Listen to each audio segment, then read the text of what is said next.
buenos días a todas y todas las personas que se están conectando aquí con nosotros.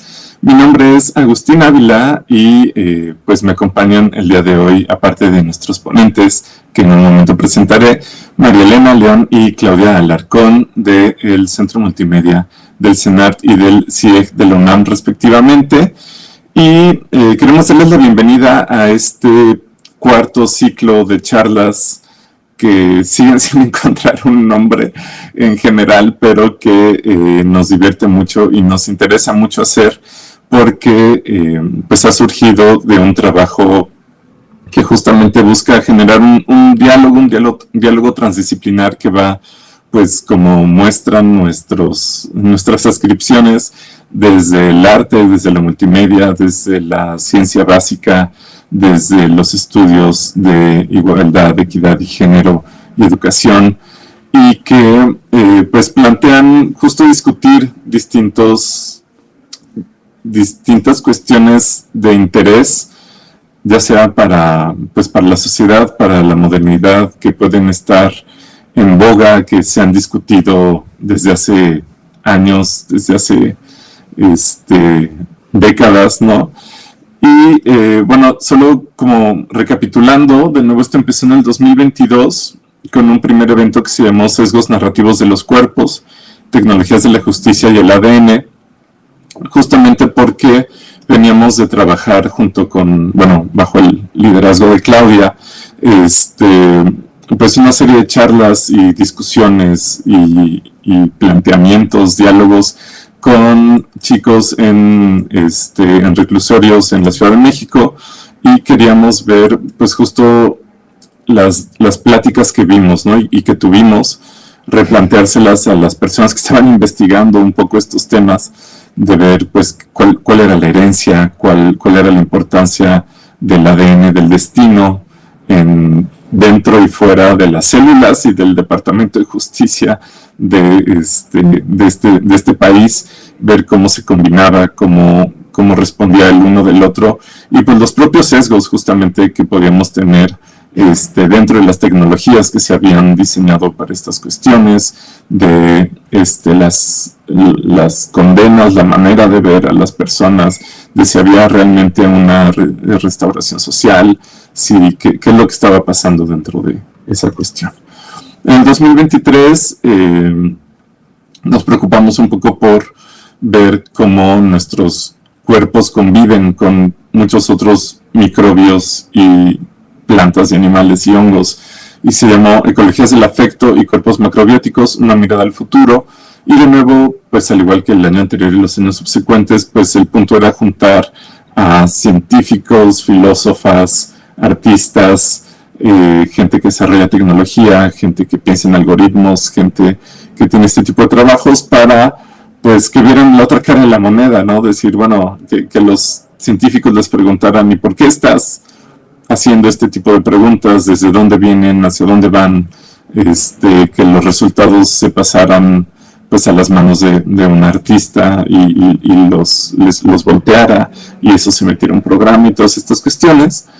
Y al año siguiente quisimos hablar sobre el daño, nuevamente desde el daño a nivel celular, el daño del ADN, el daño de nuestro propio cuerpo, el daño en la sociedad, de cómo restaurarlo, cómo tener un cuidado a partir de esos daños. Esas charlas se llamaron Interpelar el daño desde la imaginación. Y pues bueno, este año nos quisimos enfocar en la educación y cómo se ha visto, cómo se trabaja en este país, cómo se trabaja desde las periferias o desde las minorías o desde grupos vulnerables. Y entonces pues lleva por nombre Aprendizajes desobedientes, conocimientos salvajes contra el capital oceno. Y esta es la primera sesión de esta serie de charlas que van a estar el día de hoy, mañana y el viernes.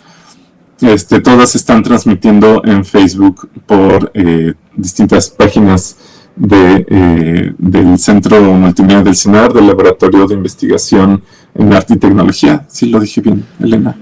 Sí, bien, y desde el Centro de Ciencias Genómicas.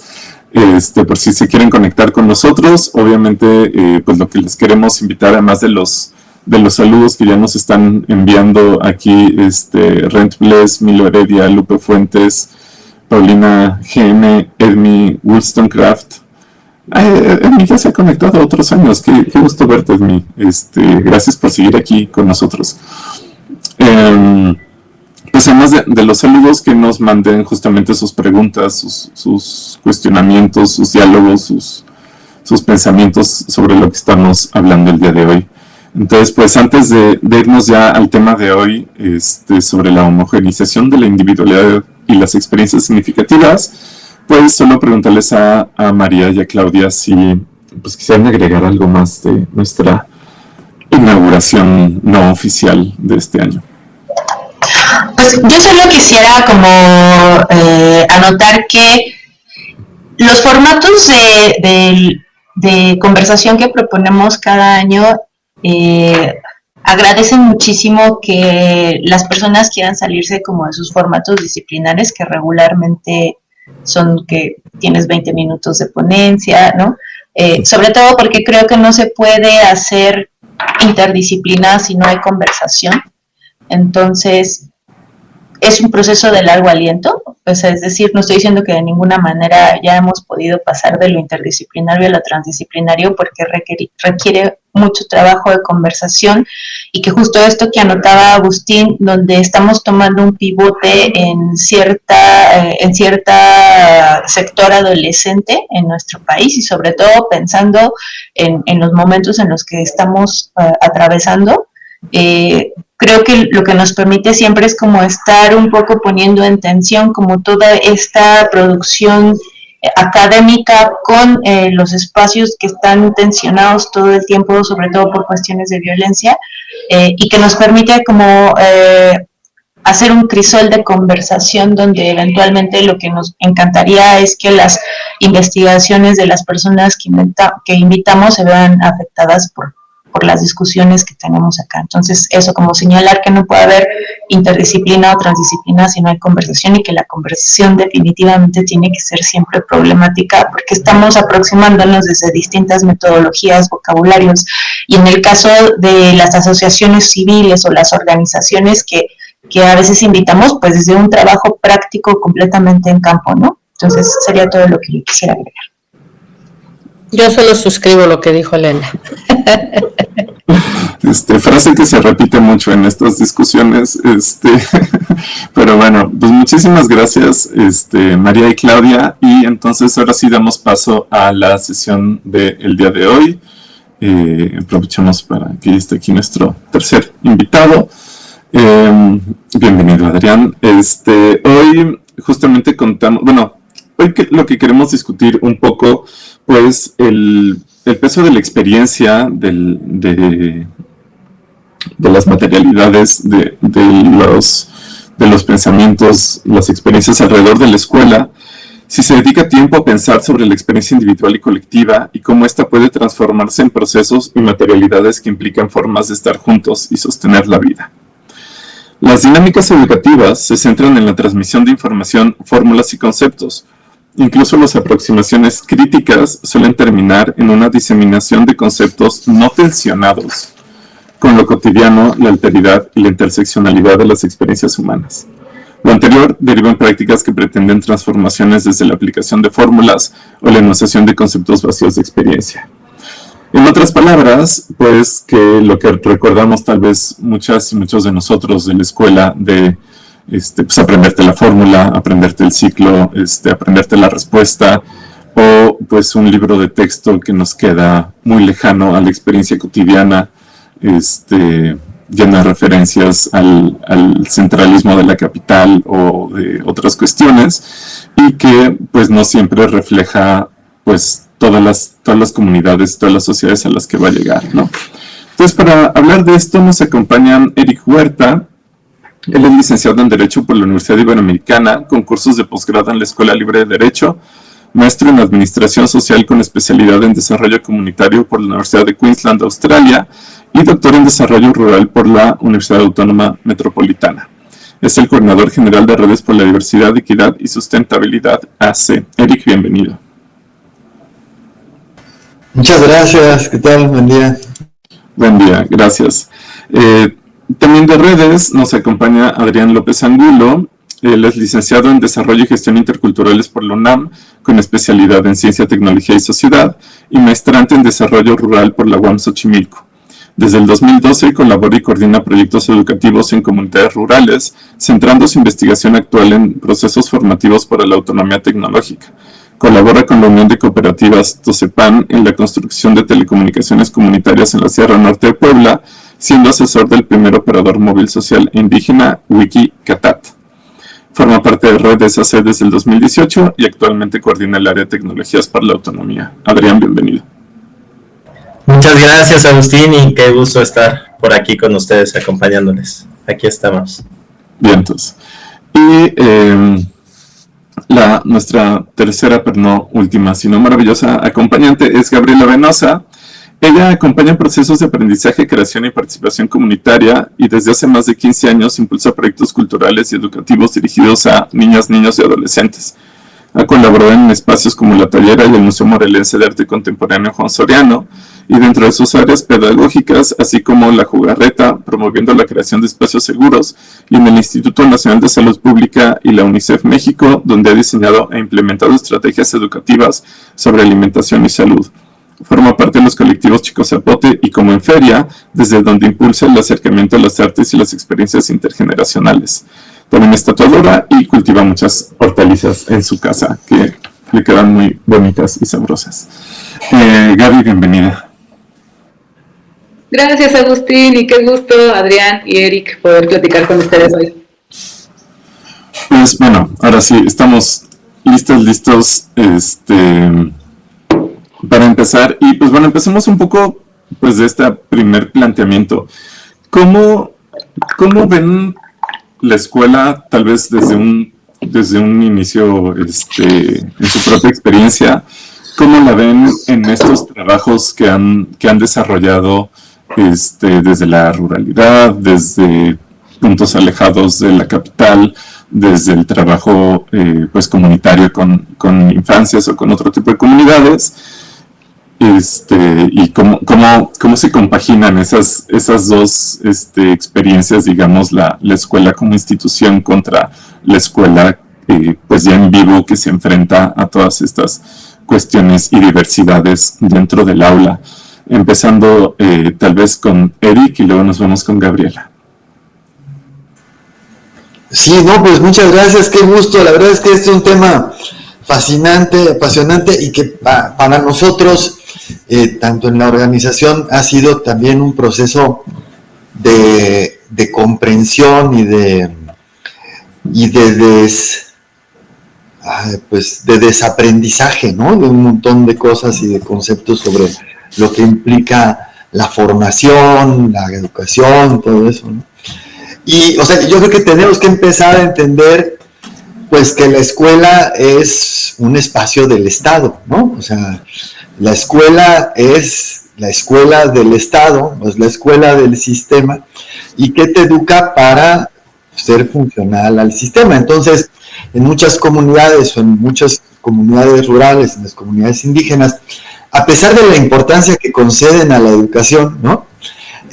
Debemos considerar que es un espacio de reproducción de un sistema que muchas veces está en contra de lo que ellos son y lo que ellos viven, ¿no?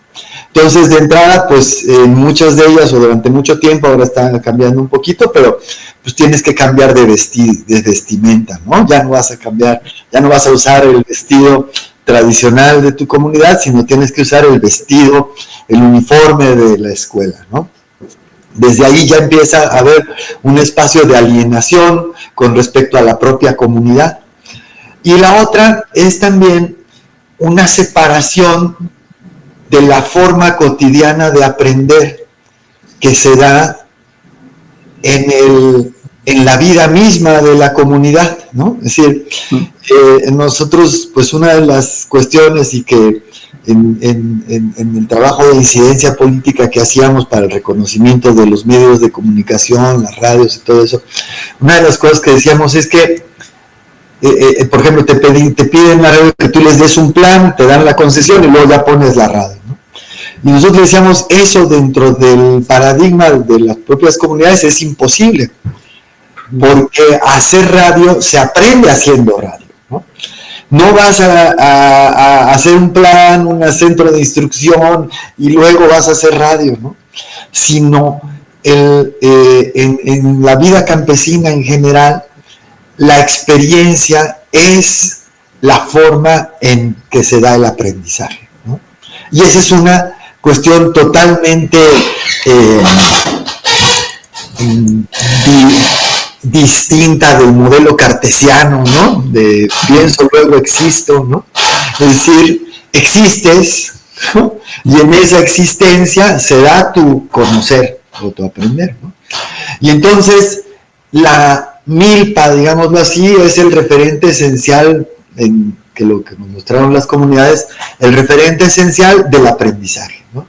Tú vas a aprender a sembrar sembrando con la comunidad, en un contexto donde no hay división de aquí están los jóvenes, luego vienen los niños, ¿no? Sino se da entre adultos, jóvenes que acuden a un espacio donde se comparte un aprendizaje, haciendo ese aprendizaje a partir de tomar responsabilidades que van dependiendo de, si mucho es de tu edad, de tus facilidades y luego de tu propio desarrollo de las responsabilidades, ¿no?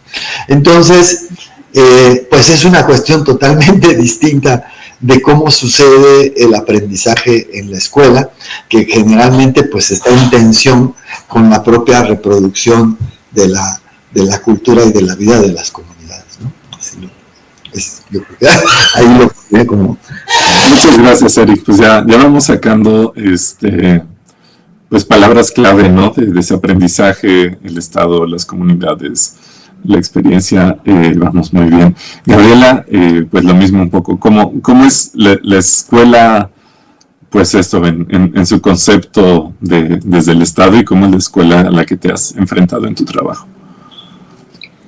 Sí, pues definitivamente suscribo a lo que Eric comenta acá. No, pues sí, la verdad es que pienso que podemos partir de pensar que generalmente se usa como sinónimos hablar de escuela y de aprendizaje, ¿no? O sea, como si todo nuestro aprendizaje se tuviera que dar en una institución educativa, cuando la realidad es que nosotros aprendemos diario y desde que nacemos, y de muchas cosas, aprendemos incluso cosas que ni queríamos aprender, aprendemos por necesidad, aprendemos por imitación, aprendemos por repetición, ¿no?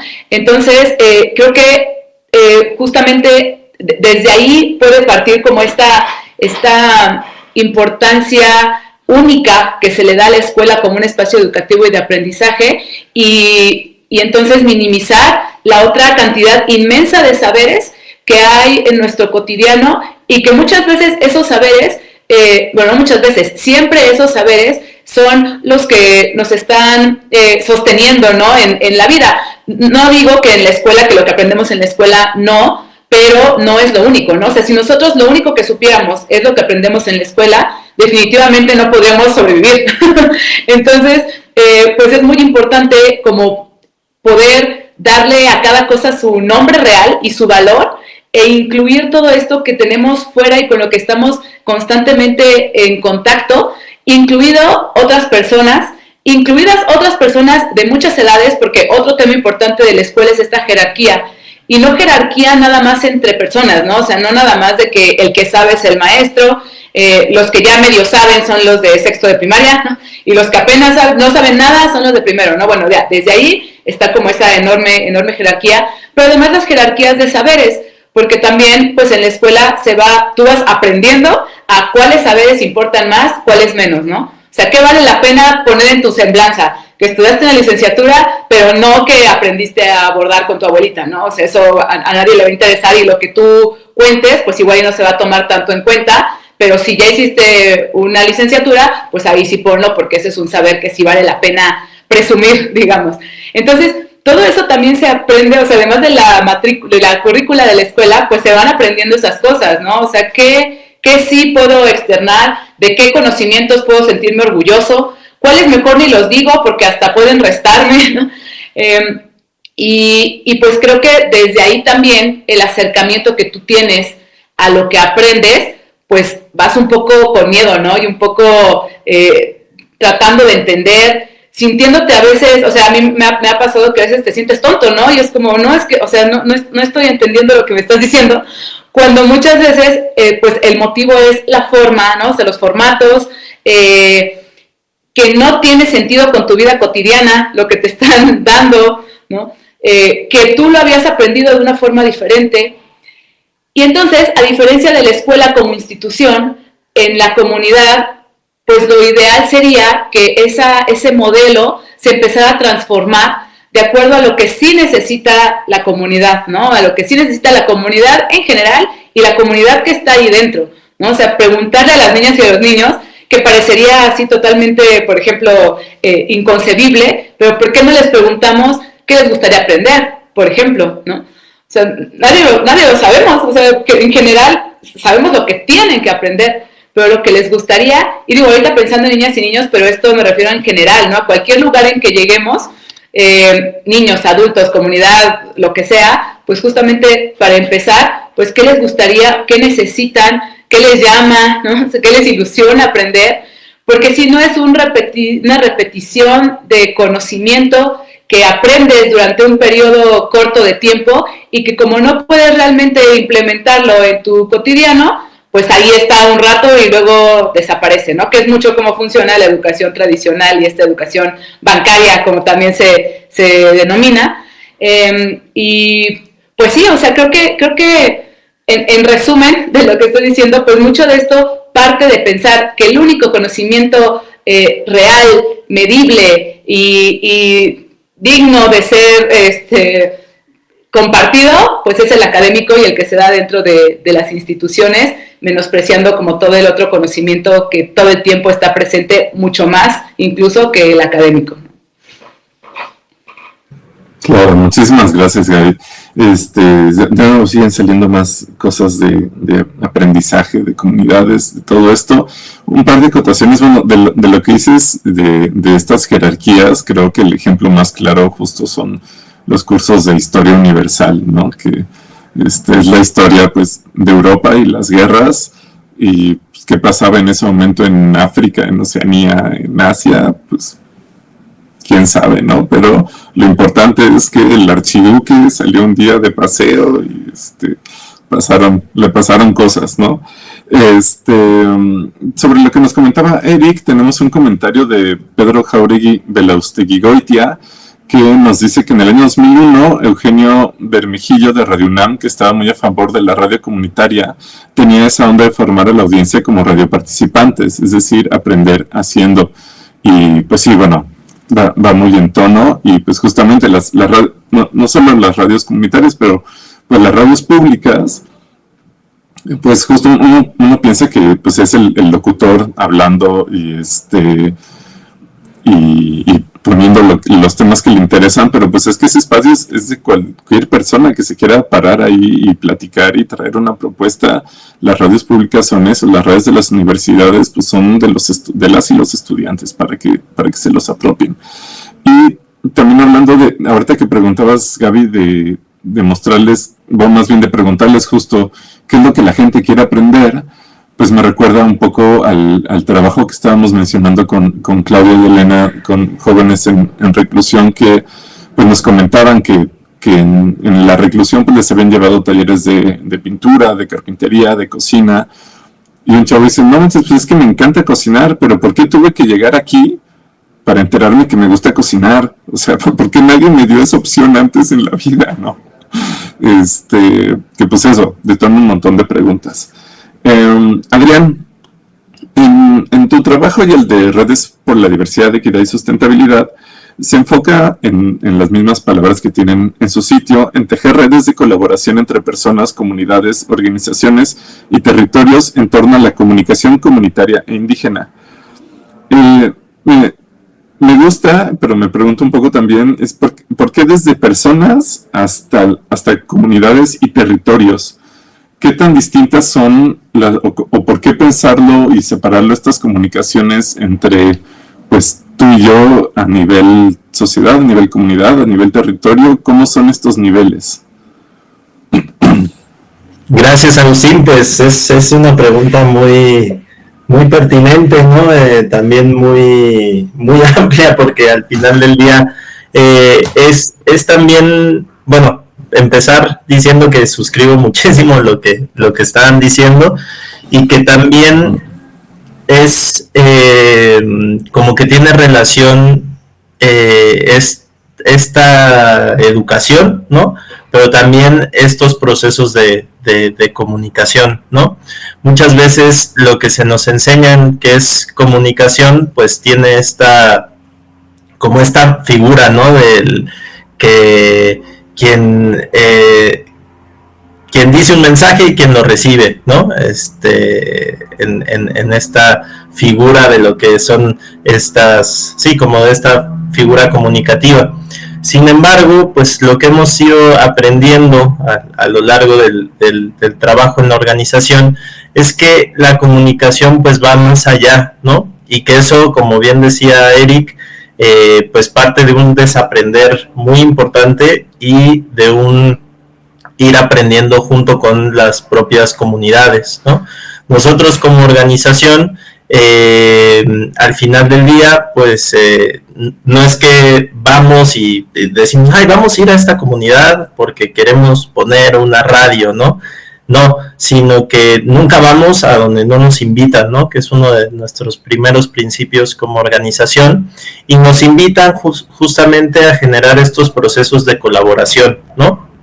En donde, por supuesto, como organización tenemos ciertas metodologías muy cercanas a la educación popular, muy cercanas a la investigación, acción participativa, ¿no? En donde, como también decía Gaby ahorita, y que me parece muy pertinente, ¿no? Cómo vamos construyendo estos procesos de forma conjunta, ¿no? Cómo las preguntas no son, o más bien, cómo no llegamos con respuestas, ¿no? Sino más bien llegamos con preguntas que nos permitan, pues, ir construyendo de forma colaborativa, pues, estos procesos. Y creo que, dicho esto, pues ahí en estos procesos, en estas preguntas y en relación con las comunidades, con los proyectos que hemos estado realizando junto con las comunidades, pues nos hemos dado cuenta que la comunicación que tienen los territorios rurales, los pueblos indígenas, pues van más allá de una comunicación persona a persona, ¿no? También existe una comunicación persona-territorio, existe mucho desde la espiritualidad, mucho desde las propias dinámicas que tienen las organizaciones, los pueblos con los que trabajamos, ¿no? Pero también hay relaciones entre comunidades, ¿no? Hay comunicación que es entre comunidades, hay diferentes formas de generar esos procesos, ¿no? Entonces, por eso yo siento, igual tampoco lo había pensado mucho, ¿no?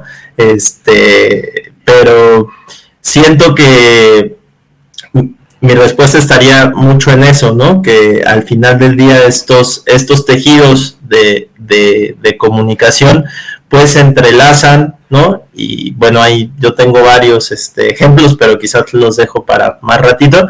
Se entrelazan entre diferentes niveles, ¿no? En donde no solo es la persona, ¿no? Sino como la persona o el ser, pues es parte de todo un ecosistema, ¿no? Y es parte de la naturaleza, como también es parte de una comunidad, como también es parte de diferentes, como de diferentes niveles de sociabilización. Muchas gracias, Adrián.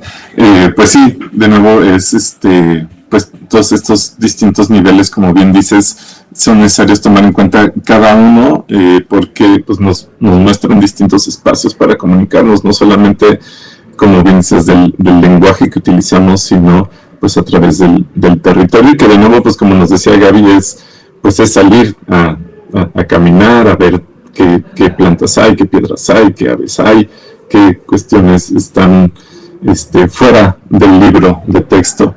Y ahí pues tu trabajo con niñas, niños, que justamente pues se enfoca mucho en el juego, que también pues es una parte que no siempre está muy presente en la escuela, ¿no? Tienes pues sí, bueno, educación física y juguemos fútbol, juguemos vóley, juguemos quemados, como todos estos juegos que tienen sus propias reglas y todo muy ordenado con un uniforme deportivo. Además, también, como nos decía Eric, pues la vestimenta es importante para ir a estos distintos lugares.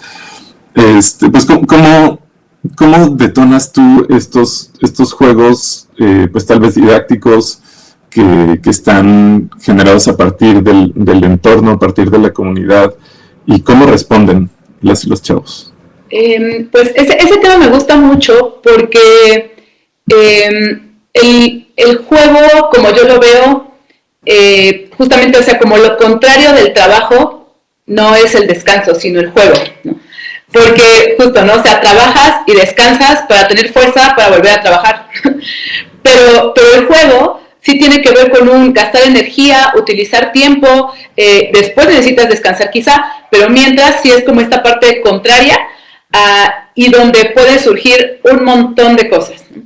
Entonces, el juego como un espacio de aprendizaje es muy interesante, pero desde pensar en el jugar como por placer, porque quieres, a lo que quieres, con tus reglas, creando nuevas, porque también últimamente está muy de moda esto de la gamificación, ¿no? O sea, como de crear juegos para aprender, pero entonces pareciera que es como, bueno, no desperdicies tu tiempo jugando, sino si vas a jugar está bien, pero mientras juega aprendiéndote las tablas, ¿no?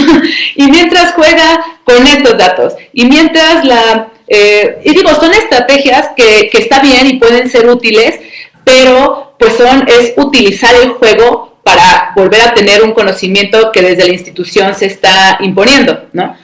Entonces, hay como esta otra parte del juego libre, que ese es el juego que a mí más me gusta y me interesa, porque siempre es una sorpresa lo que va a surgir de ahí, ¿no?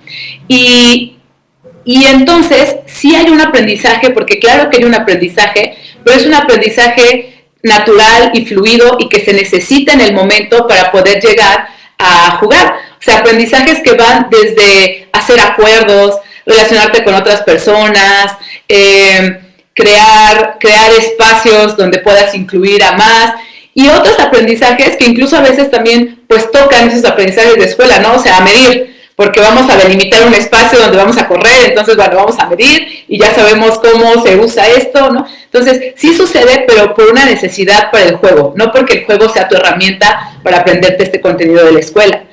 Y lo que sucede a veces es que, como bien dices, en la escuela hay muy poco espacio para el juego. De hecho, hay muy poco espacio para el juego, hay muy poco espacio para el convivio y hay muy poco espacio incluso para la conversación. Hace ratito que mencionaba María, ¿no? Que no se podía hacer interdisciplina sin conversación. Yo pensaba que justamente no se puede aprender, o es mucho más difícil aprender sin conversación. Y el diseño de las escuelas desde una perspectiva de educación tradicional no propician ni siquiera el propio edificio, ¿no? O sea, propicia ni la conversación, ni el juego, ni el convivio. De hecho, creo que estaría interesante de repente hacer como un medir en la escuela cuánto tiempo las niñas y los niños hablan, por ejemplo, ¿no? O los adolescentes o los adultos en la universidad. En general escuchas, o sea, tú vas a la escuela a escuchar, no a ser activo. Y cuando es activo es en los equipos que te ponen, pero habla bajito además, porque si no ya parece que el maestro no tiene el control, digamos, ¿no? Entonces, entonces yo considero que el juego en general, y no solo ahora que mencionabas como a las niñas y niños, sino en general, es una actividad muy profunda del ser humano, que realmente creo que muchas veces nos enseñan a apagarla, ¿no? Porque además conforme vas creciendo, pues se esperaría que jugaras menos, porque ya tienes cosas más importantes que hacer. Pero yo creo que si hubiera más espacios en general en nuestra vida, de cualquier edad que tuviéramos, para compartir, para jugar libremente, el aprendizaje llegaría también de otras formas. Y algo que a mí me interesa mucho y que trato de trabajar constantemente es cómo se juega de forma intergeneracional. Porque también otra cosa es que esta división por edades funciona más al maestro que a quienes están aprendiendo, ¿no? O sea, en realidad, eso, o sea, como que estas divisiones pues funcionan para poder tener un mayor control en realidad y poder homogeneizar más el saber, pero si en realidad los grupos fueran mucho más diversos, pues sería mucho más rico el aprendizaje. Y si además de eso jugáramos no a un juego didáctico, sino a un juego también libre, pues estaría... Sí, yo creo que entenderíamos también y percibiríamos y aprenderíamos de una forma mucho más diferente. Y lo vemos además porque si a niñas y niños le preguntamos cuál es su materia favorita en la escuela, la mayoría va a decir o educación física, o otros dicen recreo, otros dicen artes, y otros dicen inglés o alguna materia extra que se sale de la currícula diaria, ¿no? Y pues claro, porque pues a nadie nos gusta estar sentados escuchando y escribiendo durante mínimo 5 horas de nuestro día, y menos cuando apenas estamos pues explorando, aprendiendo, conociendo, ¿no? el mundo en la infancia.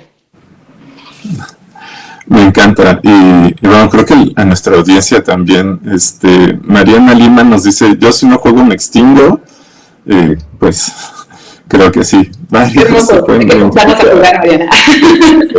Rent Bless pues también coincide, suscribe contigo, dice, el juego no debería ser exclusivo de las infancias, los adultos necesitamos jugar, y sí, y bueno, como dices, tenemos que casi que pelear ese espacio de, bueno, ya acabé de trabajar y de limpiar la casa, y hoy el sábado en la noche, aunque estoy cansado, me quedan 2 horas para jugar con mis amigos, ¿no? Mariana dice, aprenderse las tablas nunca será divertido, pónganle el juego que quieran. Sí, no, bueno, y además luego el juego es que no te den un chanclazo, entonces también está. Y bueno, de una participación anterior, Pedrito Huipuzcoa nos dice solo que muchas de estas propuestas que se hablan son bloqueadas por el sindicato de maestros y sobre todo por el paternalismo que se ha reforzado con el obradorismo. Y bueno, sí, o sea, esto pues claramente va a estar marcado por la política de diversas formas, a veces muy claras, a veces no tanto, pero pues también es parte de la homogenización que estamos discutiendo.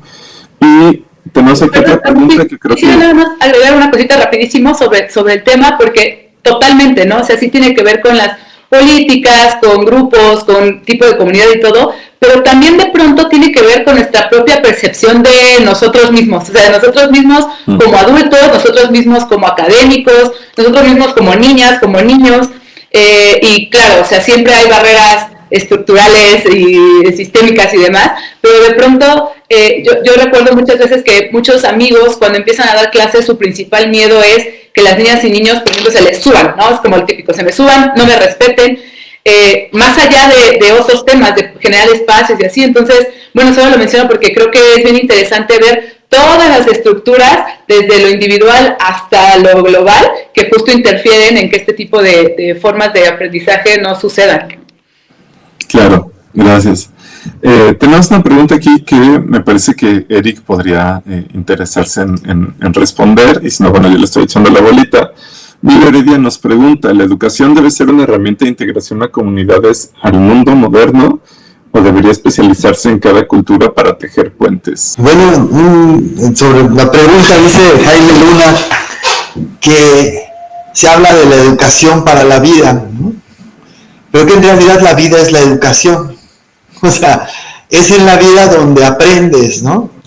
No es, y es viviendo como te preparas para vivir. No hay una cosa separada de la otra, ¿no? Y yo creo que esas disecciones, ¿no? Son muy propias de la cultura occidental, que fueron necesarias o sea, son muy necesarias en la ingeniería, ¿no? Son muy necesarias en estas divisiones porque nos permiten manejar mejor las cosas, ¿no? Pero cuando la idea es situarte o encontrar tu lugar en el mundo, las divisiones no ayudan mucho, ¿no?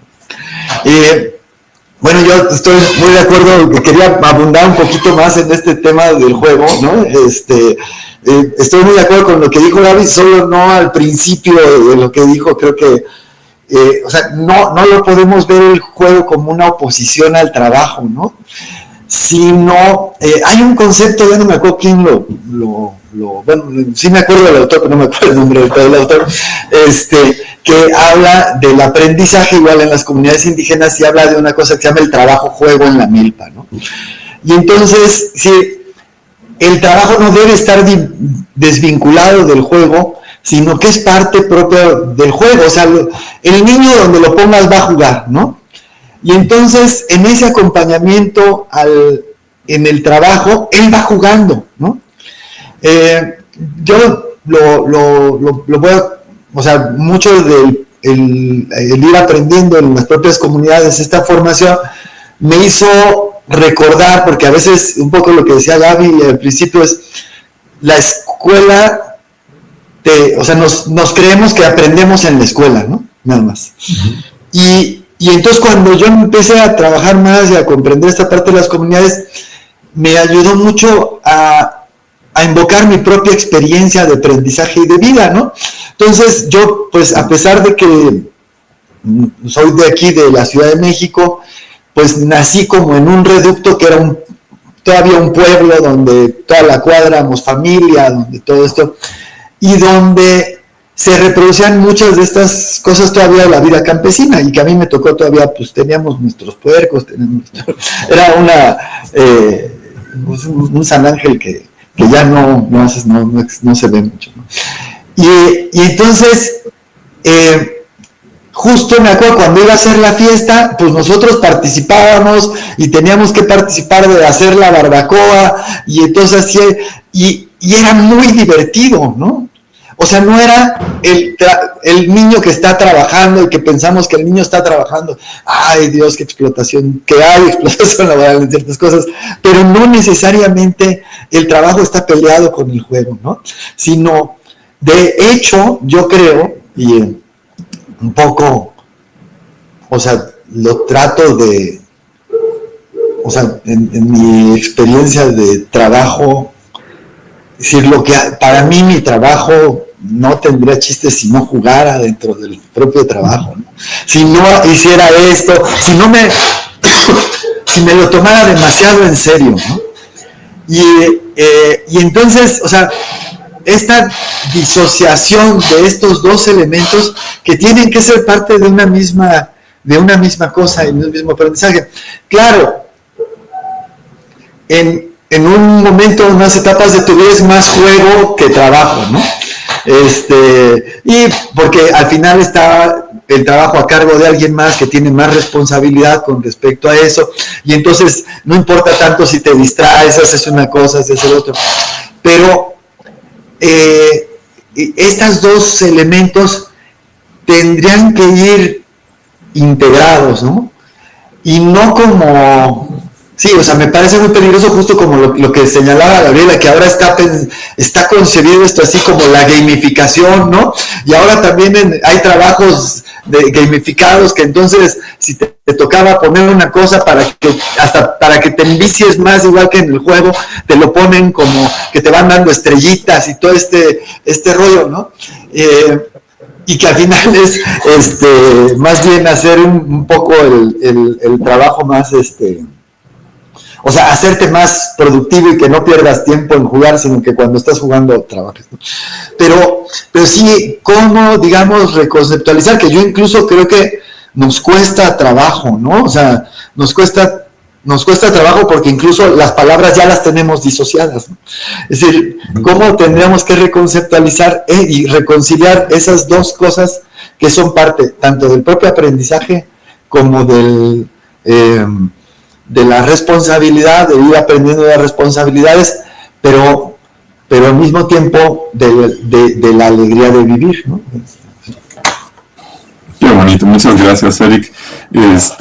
Pues sí, hay mucho que pensarle al juego, y ya que estamos en esto, que nos estamos yendo para allá, María y Claudia nos discuten acá en el otro chat, y bueno, para quien quiera ir tomando esta discusión, pues qué papel juega el error en la escuela, ¿no?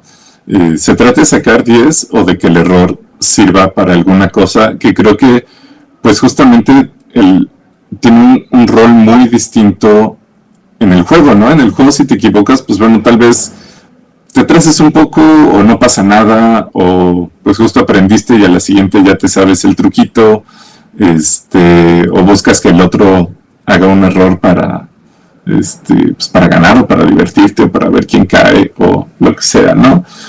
Y pues Claudia nada más se nota que pues esto de sacar el 10 sin errores reproduce la legitimación de las metodologías científicas.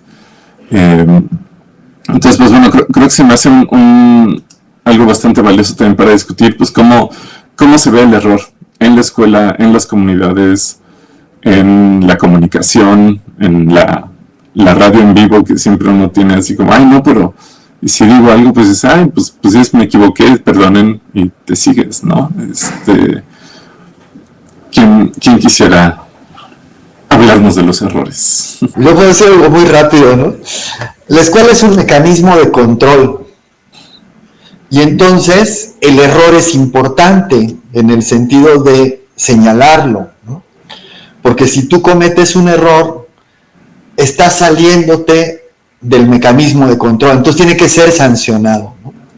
En cambio, en la vida no existe, digamos así, el error. O sea, el error es una posibilidad de comprenderlo, de cambiarlo, de moverlo, y también a veces una necesidad de evolución en la cosa. Es decir, no hay necesariamente un error, sino hay una consecuencia de una acción. El concepto propio de error tiene que ver con apartarte de un camino que está dado y que si tú te sales de ese, entonces hay que sancionarlo. Entonces, por eso es tan importante en la escuela el señalar los errores, pero porque la escuela es un mecanismo de control. Sí, creo que también algo importante es que en la escuela la educación y el aprendizaje es competencia, ¿no? O sea, es una competencia. Y eso lo aprendes desde que vas en el kinder, ¿no? O sea, quién lo hace más rápido, quién lo hace mejor. Después también lo que comentaban acá, ¿no? O sea, quién saca mejor calificación, hay un cuadro de honor, hay una escolta, ¿no? Entonces, pues claro, estando dentro de todo ese entorno, pues claro que no quieres cometer errores porque pues quieres ser reconocido, ¿no? O sea, y quieres ser reconocido como alguien que sabe, ¿no? Alguien listo, alguien que sacó 10, alguien que sí aprendió. Entonces nos da mucho miedo el error, porque además, pues sí, como bien dice Eric, ¿no? O sea, además importa mucho que se mencione, que se señale y que lo sepas, ¿no? O sea, incluso que te duele y que te dé pena y todo eso funciona, o sea, es un mecanismo que funciona. Entonces, entre más rojo esté el tache y entre más rojo esté el reprobado, mejor, porque más se nota que no estás haciendo lo suficiente, ¿no? Y digo, ahí hablar de las calificaciones ya nos vamos también a otro tema enorme de esta homogeneización y esta forma de evaluar, que también pues solo produce más estrés y menos gusto por aprender cosas. Pero sí, definitivamente yo también estoy de acuerdo en que en la vida el error debería ser un parte cotidiana del aprendizaje, pero que pues sí, al final tampoco en la vida puedes equivocarte tanto, porque si es en el trabajo te regañan, si es en la casa los papás te regañan, si es con tal, no, o sea, como que todo parece que conlleva cualquier cosa que no haces perfecta. Claro, siempre habría una consecuencia lógica, como bien lo mencionaban, pero aquí no nada más es una consecuencia lógica, o sea, es una consecuencia máxima, ¿no? Y de enojo y de castigo y de regaño y de cosas que además no están vinculadas una con otra, ¿no? O sea, es decir, si hay un error, hay una consecuencia lógica, se repara, ¿no? O sea, se puede reparar, que es, bueno, se te cayó el vaso de agua, pues claro, o sea, se mojó el piso. ¿Cuál es la consecuencia lógica? Que se mojó el piso. ¿Cómo se puede reparar? Pues lo trapeas y le limpias y queda listo. Pero no, o sea, es como se te cayó el vaso de agua, ahí va el regaño de te dije que lo agarraras bien, ya la consecuencia a veces ni siquiera es reparar eso, ya yo lo voy a limpiar, tú ya vete para allá y no salgas de tu cuarto y ya mejor ya olvídalo, ya ni me ayudes y no vas a la fiesta. Entonces ahí también hay una desconexión total de nuestras acciones con las consecuencias lógicas y con cómo reparar, porque ahí si realmente hubiera esta cadenita de reparación, pues claro que es probable que la próxima vez agarres mejor el vaso y entonces ya aprendiste a cómo es mucho mejor tenerlo en la mano, tenerlo con las dos manos y caminar viendo de frente. Pero aquí ya no aprendiste nada, aprendiste que si te equivocas hay regaño y hay castigo. Entonces, ojalá eso también, como les decía, no sea claro que es un tema de cambiar en todo un sistema enorme, inmenso, que de repente se ve abrumador poder hacer cambios en eso, pero mientras, ojalá incluso con nosotros mismos pudiéramos ser un poco más comprensivos con nuestros errores y verlos realmente como esta oportunidad de aprendizaje, y de ahí irlo cada vez haciéndolo también cada vez más grande, esperando que volvamos a considerarlos pues como parte normal y lógica de un proceso. Exacto. Adrián veo que asiente mucho y creo que tiene... Sí, a mí me gustaría abonar igual a esto que decía Eric, ¿no? La escuela como un mecanismo de control, siempre en disputa, ¿no? Claro, siempre hay prácticas, maestros, docentes, ¿no? Que están en este mismo camino de pensar formas diferentes, pero claro que esta institucionalidad, ¿no? Genera diferentes pues formas, ¿no? Y en esta plática que estamos teniendo sobre el castigo, sobre el error, pero más asociado al castigo, ¿no? Pues también pensar, y bueno, yo he tenido mucha relación con escuelas en entornos indígenas, ¿no? Lo fuerte que es que que una estructura tan importante para una comunidad como es la escuela o como es un docente, pues te castigue por tu propia lengua, ¿no? O tus propias tradiciones, ¿no? Yo creo que ese es el resultado de justo esta relación tan compleja, ¿no? Que ha tenido, que tiene, ¿no? El Estado con los pueblos originarios en México, ¿no? Y que, bueno, de alguna forma, pues hay educación bilingüe, educación intercultural, ¿no? Yo he estado en varias, ¿no? Más a nivel primaria, allá en la Sierra Norte de Puebla, y aunque tiene el nombre de bilingüe, y aunque todo el mundo así se saluda en náhuatl, todo el mundo está ahí, los propios maestros de náhuatl, ¿no?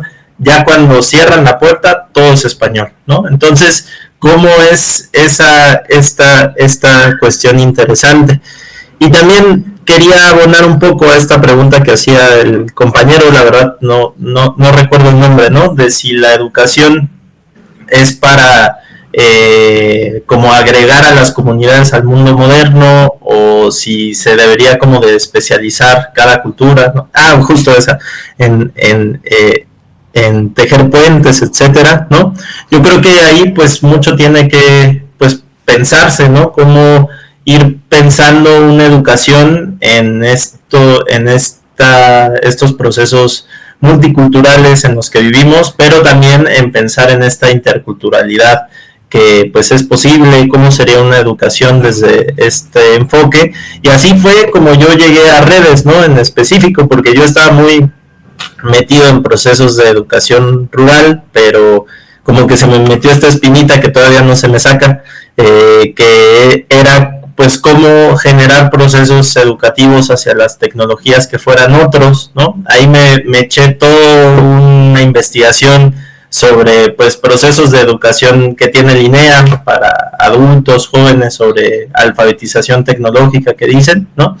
Y ahí pues me di cuenta que todo es para enseñar a las comunidades a utilizar, pues aprender una computadora, a utilizar los programas que ya existen, pero no a generar tu propio pensamiento pues autónomo o crítico sobre las tecnologías, sobre los riesgos que hay, pero también saber que, no sé, por ejemplo, Google no es el único buscador que existe, ¿no?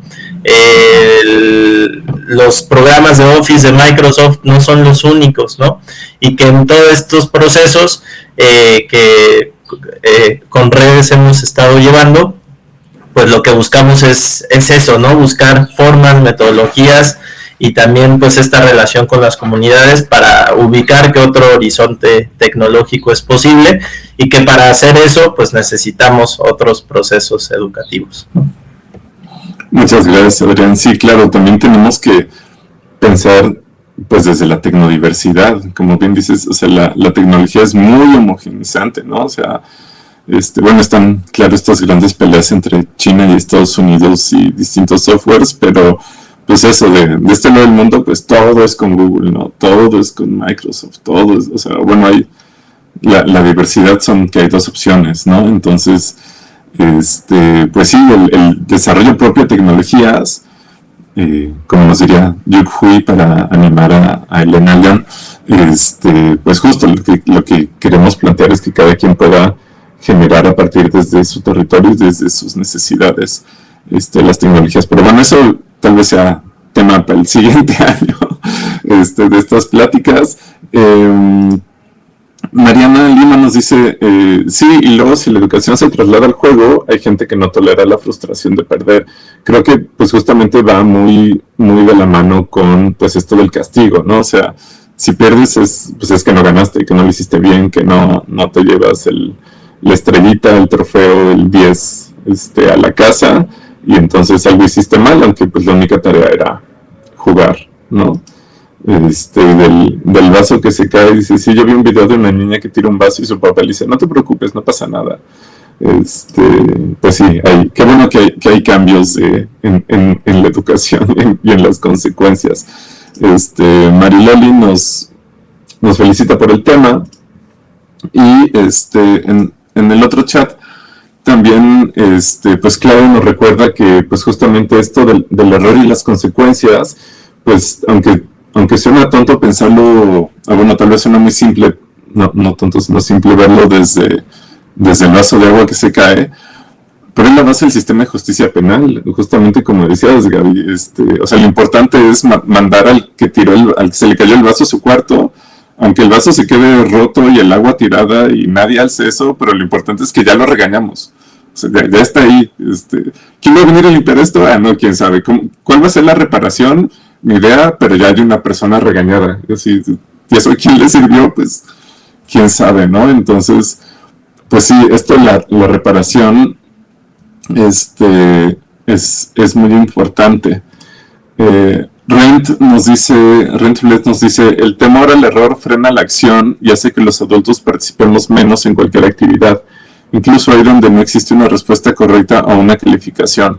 Ante la pregunta, ¿qué te imaginas?, encontramos respuestas como, no sé, yo no soy bueno imaginando, o es algo muy tonto. Claro, sí, también me ha pasado, pues con compañeros, con colegas que dices, bueno, ¿y cómo, pues de aquí qué, no? ¿Qué sigue? ¿Qué quieres hacer? No, pues no me había puesto a pensar, ¿no? O sea, estoy resolviendo el día a día lo que me salga, y pues para qué pensar otra alteridad, otro presente, si puedo estar mal, ¿no? Ese miedo sí es muy fuerte. López Fuentes nos dice, tengo hijos en edad escolar en Ciudad de México, y el cuestionamiento eterno es ¿para qué ir a una escuela? Aprender qué, para qué, y en la medida que han crecido es más difícil convencerlos de la importancia no de ir a la escuela, sino de adquirir conocimiento, porque todos lo saben, pues la info está en línea, pero en un mundo que cambia vertiginosamente, ¿qué conocimientos pueden ser pertinentes? Quizá aquellos que capaciten para acomodar el pensamiento propio. Bien por estas charlas. Muchas gracias, Lupe, y pues creo que nos dan una muy buena continuación. ¿Qué conocimientos pueden ser pertinentes? Pues desde la escuela, desde su trabajo, tal vez también como si el trabajo que han realizado desde redes, tú Gaby, desde las comunidades en las que has estado, si regresan tal vez a ver el currículum de la escuela y decir, bueno, pues tal vez esto bueno aquí, o vean cómo resolvimos esto sin necesariamente estar dentro de este molde, cómo se separa, o dónde cae lo pertinente y cómo puede habitar tal vez de los dos lados, desde la escuela, desde las comunidades, desde la comunicación y el diálogo. Oigan, ¿puedo decir algo? Es que ya me tengo que ir en un ratito. La conversación, claro, es que no me encanta irme porque está muy interesante todo esto. Pero yo justo con esta pregunta quería nada más mencionar, me evocó una cosa que a mí me llamó mucho la atención cuando estaba haciendo el doctorado y tratando de entender, digamos, estos diferentes sistemas. Y mucho cuando miramos a veces a los conceptos ahí nos dicen muchas cosas. Y yo pensaba, por ejemplo, en una palabra en celtal y una palabra para nosotros, el sabio, ¿no? El sabio para nosotros es alguien que tiene mucho conocimiento, ¿no? que tiene un montón de conocimientos, ¿no? O muchas experiencias o tal. Pero en CELTAL, digamos que lo equivalente, no es exacto, ¿no? Pero lo equivalente sería aquel que es único su corazón. Esa es la traducción literal de esa palabra. Y entonces, en ese aquel que es único su corazón, pues lo que busca, digamos, o sea, lo que tendría que lograr la formación o la educación en el campo CELTAL es lograr que las personas puedan resolver la vida o las cosas o los problemas a su propia manera. Que además yo creo que pensándolo en el arte, eso es lo que premiamos en el arte, ¿no? Es decir, esa unicidad de esa persona, cómo pinta y cómo esa pintura es única y es una manera de hacerlo única de eso, y esa es la apreciación real de las cosas, ¿no? No es el qué tanto conocimiento englobas, lograste, tienes o adquiriste, sino cómo desarrollaste tu propio ser y cómo tu propio ser se desenvuelve en la vida a su propia manera. Entonces, pues bueno, ya lo dejaría aquí en el comentario. Quiero aprovechar para agradecerles muchísimo la invitación, disculparme que se me empalmaron aquí unas agendas que pensaba yo que las dos cosas eran en línea, resultó que una era presencial y entonces tengo que moverme ahorita hacia otro evento, pero quería agradecerles muchísimo esta conversa y bueno, pues ya después la buscaré en línea para seguirla porque fue muy interesante. Muchísimas gracias. Perfecto. Muchísimas gracias, Eric. Un gusto estar platicando contigo y pues sí, únete a esta y a las demás que vienen el resto de la semana. Y pues bueno, sí, creo que este ejemplo del arte es muy bueno, ¿no? De buscar quién se sale de la regla, quién es único, quién tiene estas cuestiones. Gaby, Adrián, no sé si quieran comentar también. Ajá. Sí, a mí me gustó mucho este comentario de Lupe, muchas gracias, porque creo que esa es la pregunta. Esa debería ser la pregunta constante de todas las personas que están involucradas en acompañar procesos de aprendizaje. Justo, ¿no? O sea, como ¿qué es lo que yo podría hacer frente a este grupo, ¿no? O junto a este grupo. Y creo que a partir de la pandemia también hubo este medio shock, porque de pronto las maestras y maestros empezaron a dar clases en línea, ¿no? Por un lado, y encontrar menos posibilidades de control, de que realmente te estuvieran escuchando, viendo, mientras las personas pues podían estar buscando otras cosas, ¿no? En línea y así. Y la verdad es que hay mucha información en línea. Y muchas veces decimos como, bueno, pero es que a veces hay información falsa o lo que sea, y es verdad, pero hay mucha información mucho más profunda de la que tú puedes tener sobre un tema que puedes a veces encontrar y es muy valiosa, ¿no? Entonces, si ya hay mucha información en línea, ¿para qué me necesitan? ¿No? Y no estoy diciendo que no deberían existir, sino estoy diciendo que realmente deberíamos preguntárnoslo, ¿no? O sea, si ellos las personas pueden encontrar una fórmula de cómo multiplicar en línea, pues entonces a lo mejor no necesitan que yo les vuelva a poner la fórmula. ¿Qué sí podría hacer? O sea, generar un espacio ¿para qué? Para que se generen conversaciones, para que, como dicen acá, se acomode el pensamiento propio, ¿no? Eso me gusta mucho, para saber discernir, para saber convivir, ¿no? O sea, ¿qué tipo de espacios para que se genere y se comparta conocimientos es el que yo puedo crear, ¿no? Más allá de ser una persona que llena de un montón de información que puede compartir, ¿no? Muchas veces se aprende más cuando se investiga en conjunto, ¿no? O sea, cuando a ti te pregunta un grupo, como, oye, ¿cómo le hago para tal cosa? Y tú dices, la verdad no sé, pero ahorita lo investigamos. Ahí se genera justamente un gran aprendizaje porque entonces yo puedo decir lo que sé, alguien más tiene otra información y se junta, otra persona lo empieza a hacer porque es más práctica y ya vemos si sí funcionó o no. Y entonces estos espacios realmente se convierten en espacios de aprendizaje, no en espacios de memorizar conceptos, sino en espacios de tener una información, aplicarla, probarla, modificarla y generar un aprendizaje que puede continuar. Entonces yo creo que esa es la gran pregunta que podríamos constantemente estarnos haciendo, ¿no? O sea, ¿qué podría hacer? ¿Para qué? ¿Qué es útil? ¿Qué es lo mejor que yo podría aportar aquí? Y que, pues sí, saber que no necesariamente es el conocimiento exacto y total de un tema, porque va a ser mucho más valioso el espacio que tú generes y el ambiente que estés propiciando ahí.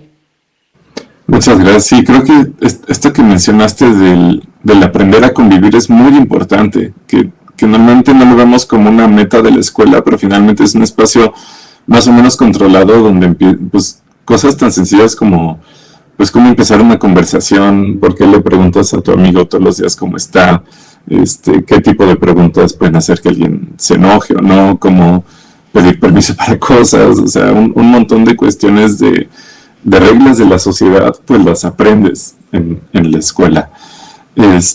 Adrián, no sé si... Perdón, quería saber un segundo más, luego se me pasa la última idea, pero rapidísimo, que además creo que algo importante y que yo creo que comparto también con Adrián por el trabajo que se hace en comunidades, es que tu intención es que al final la comunidad o las personas tengan ese conocimiento, ese saber, se lo apropien, lo utilicen y lo cambien y no necesiten a una persona externa para hacer radio o para hacer nada, ¿no? O sea, sino que tú pones ahí una semillita y la gente lo toma, que no se necesite un maestro siempre para obtener la información, que no se necesite una Gaby para jugar, ¿no? O sea, no se necesita eso, solamente es como detonar cosas y entonces pensando en eso, en que tú no vas a estar ahí porque no es lo que estás buscando, pues justo cómo generas algo que la gente pueda apropiarse y después continuarlo sin ti, que es el sueño, ¿no? O sea, es el objetivo.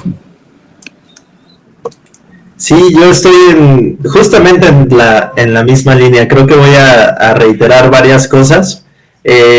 Siento que totalmente, ¿no? Hoy en día estamos en un mundo bastante cambiante, ¿no? En diferentes cosas, ¿no? Ya que si es la inteligencia artificial, que si es las potencias, que si es las fronteras, ¿no? O sea, como al final del día es, yo pensaría bueno, hay un pedagogo que hace esta pregunta, ¿no? ¿Qué tipo de educación para qué tipo de cambio social, ¿no? Entonces creo que pues siempre pensar estos procesos también como hacia una direccionalidad es muy importante, ¿no? Que es, bueno, algo que desde nosotros como organización pues tenemos muy presente, ¿no? Que por eso en el área que coordino ahí en la organización es tecnologías para la autonomía, ¿no? Porque nuestra direccionalidad pues es eso, es reconocer y ser muy respetuosos y tener mucha intención, ¿no? De fortalecer los propios tejidos comunitarios que fortalecen estas autonomías, ¿no? Autonomía en un concepto muy amplio, ¿no? Y pienso que la escuela, piensa la autonomía como la individualización, ¿no? O sea, como el individuo, cómo se individualiza, y eso sí lo vemos mucho en estos procesos, más que nada por el tema de la conectividad, ¿no? Cómo la conectividad muchas veces individualiza. Es muy interesante cómo cuando llega un punto de conectividad de CFE, ¿no?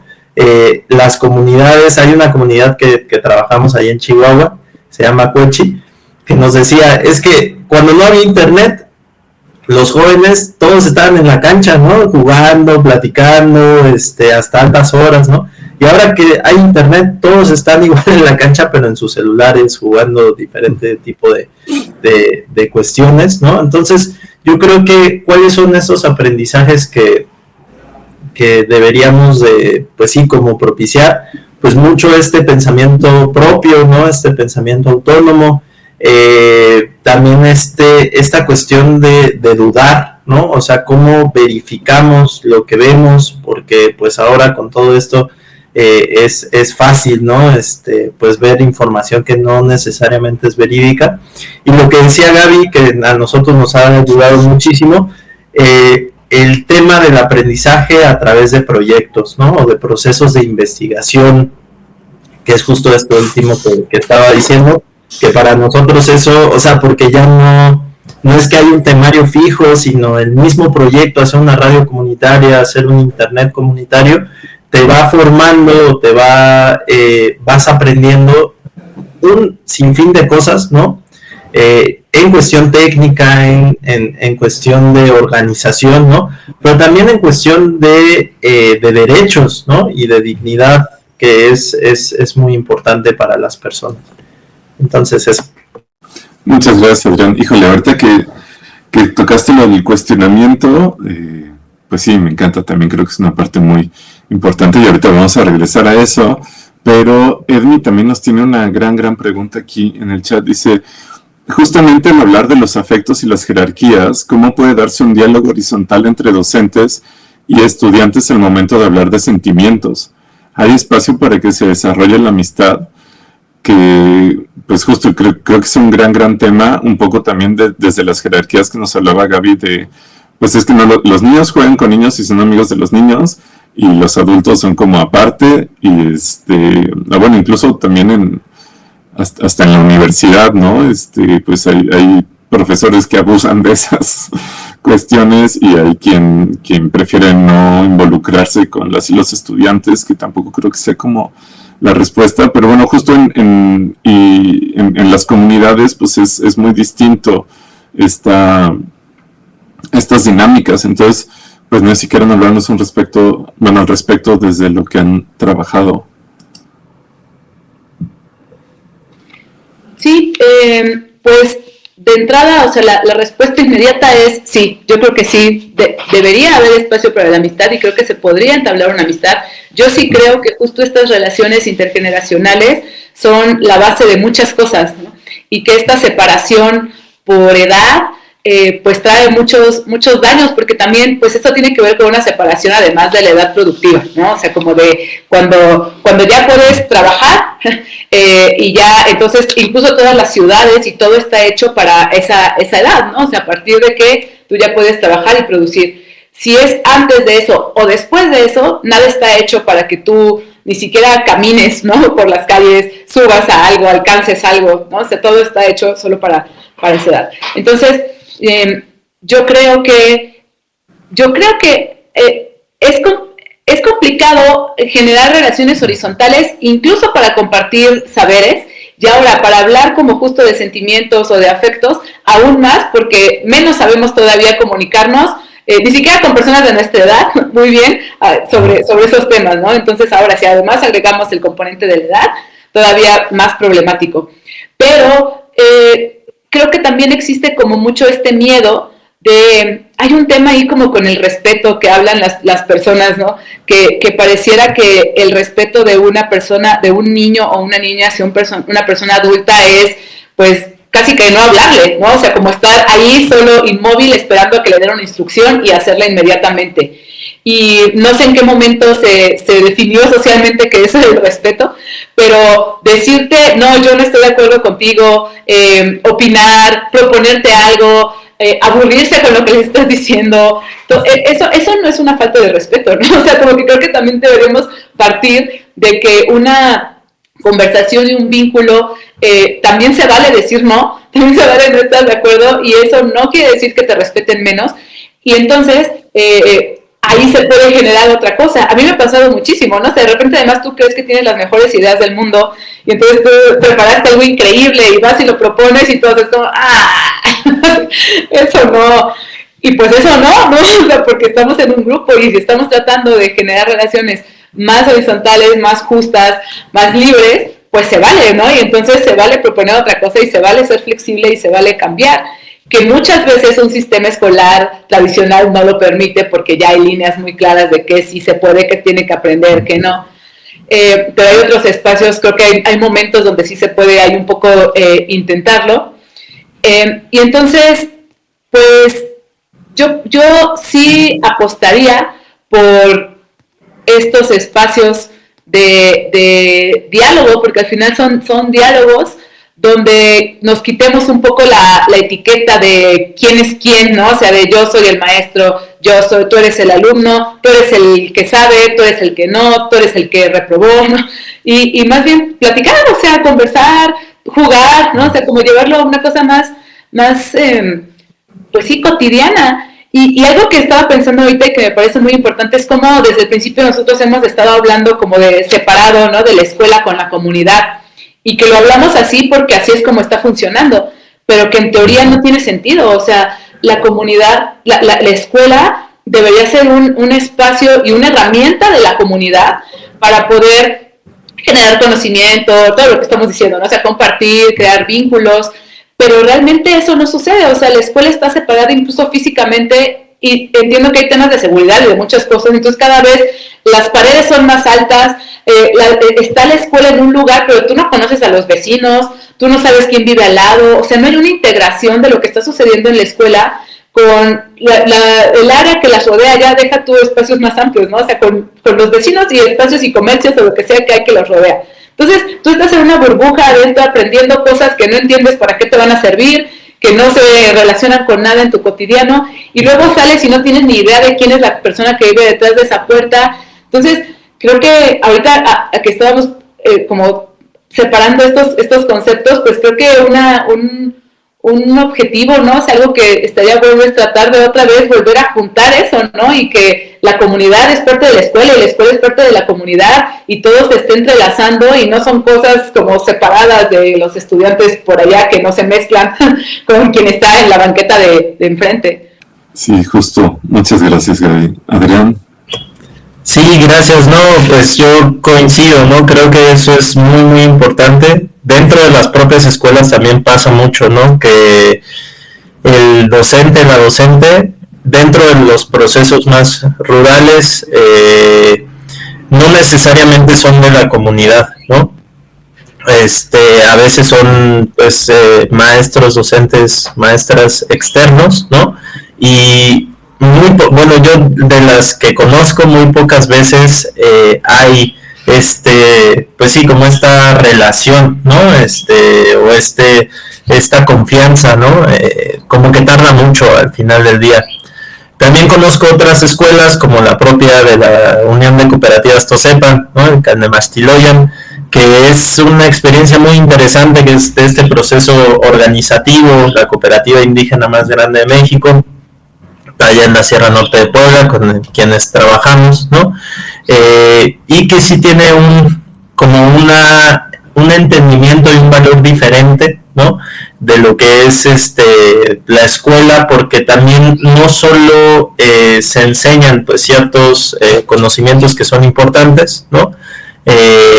Sino que también se enseña a valorar y abrazar mucho la identidad cultural, pero también se enseñan muchos valores de lo que es el cooperativismo, ¿no? Las cooperativas, que ha sido el modelo que a ellos les ha funcionado por más de 45 años, ¿no? Para, pues, subsistir como cooperativas, pero también, pues, fortalecer el territorio, cuidar el territorio, ¿no? Etcétera. Entonces, dentro de ese mismo modelo, creo que a esa pregunta de si es posible, sí, como hacer amigos, ¿no? Entre maestros, docentes, ¿no? O en estos quienes quizás tienen un poquito más de experiencia, creo que es fundamental, ¿no? Y no solo fundamental en el hecho de pensar que todo es bonito, ¿no? Como de, ay, pues esto es increíble, la vida, o sea, la vida es increíble, sí, pero también pensar que, bueno, por ejemplo, en los proyectos en los que nosotros estamos, o con la propia Unión de Cooperativas Tosepan como ejemplo, pues hay momentos de tensión que es normal, ¿no? O sea, no siempre vamos a estar de acuerdo, ¿no? Cuando estamos en proyectos o en procesos organizativos, pues siempre tenemos diferencias, ¿no? Pero es, yo creo, muy importante para ello potenciar y fortalecer el diálogo, ¿no? Un diálogo respetuoso, un diálogo que, pues, fomente también estos intercambios de punto de vista, ¿no? Y que para eso, pues, se requiere, yo pienso, ¿no? una base pues de cariño, de respeto, de amistad, ¿no? Porque así, si no, pues estamos siempre en un diálogo que no es diálogo, ¿no? Más bien en un punto en donde queremos pues siempre competir con el otro, querer destruir su argumento, su pensamiento. Y si estamos en un punto más amistoso, más de cariño, pues buscamos otros lenguajes, buscamos otras formas para podernos interrelacionar y poder llegar justo con el diálogo pues a un pensamiento mucho más completo, ¿no? Entonces yo creo que esa es un poquito la cuestión, ¿no? Pues poder, como dirían los zapatistas, ¿no? No querer a fuerza cooptar, sino pues querer convencer, ¿no? Que es diferente, entonces eso. Muchas gracias, Adrián. Sí, creo que, como bien dices, esta cuestión de, y volviendo un poco a lo del error, pues cuando empiezan los diálogos, el ponerse de acuerdo, el tener los cuestionamientos, pues desde qué es lo mejor, ¿estás seguro? ¿Qué se puede hacer? ¿Cómo vamos a trabajar con esto? Que esta base de amistad puede ayudar un montón, ¿no? O sea, cuando se toma una decisión que resultó tal vez no acertada o no la mejor, pues si no hay esta complicidad, este pensamiento comunitario, pues es como, no, pues es que este era tu trabajo, tú tenías que revisar esto, es tu culpa y ya sucedió tal tragedia, ¿no? Y bueno, ¿y a quién vamos a castigar además, no? Cuando hay esta amistad, pues puede ser como, bueno, pues a ver cómo lo vamos a arreglar, cómo lo vamos a reparar, te pasó a ti como nos pudo haber pasado a cualquiera de nosotros. Entonces creo un poco, pues la pregunta puede ir hacia allá, ¿cómo empezamos a plantear los cuestionamientos? Más bien, ¿qué tipo de cuestionamientos nos enseña a generar la escuela y qué tipo de cuestionamientos nos enseña el trabajo comunitario a plantear y dónde se separan?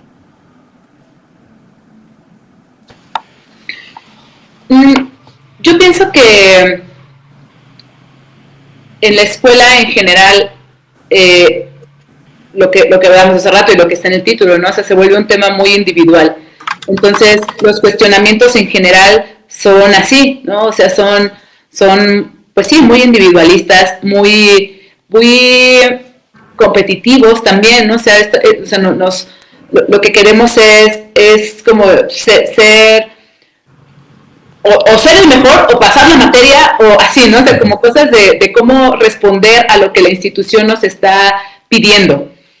En la comunidad funciona diferente porque, como bien dices, de entrada, el estar en contacto con otras personas y el pensar en proyectos en conjunto y pensarte como parte útil dentro de un grupo para llegar a un objetivo es muy diferente a que tu objetivo sea sacar una buena calificación, ¿no? O sea, porque además es algo tangible y es algo que va a funcionar y que es útil no nada más para ti, sino para un grupo, ¿no?